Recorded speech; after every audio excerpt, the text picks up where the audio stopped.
we'll guide you through how to use Vercel Blob to manage file storage in your web projects.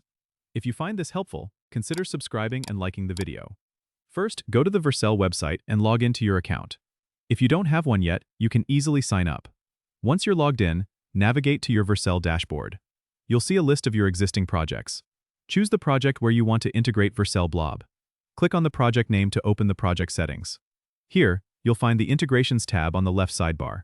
Click on it and then find the Vercel Blob integration. Click Add to enable it for your project. Now, you'll need to set up an API key to start using Blob.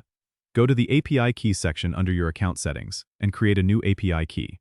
Make sure to copy and save this key somewhere secure, as you'll need it for your application. With the integration and API key in hand, you can now add Vercel Blob to your project.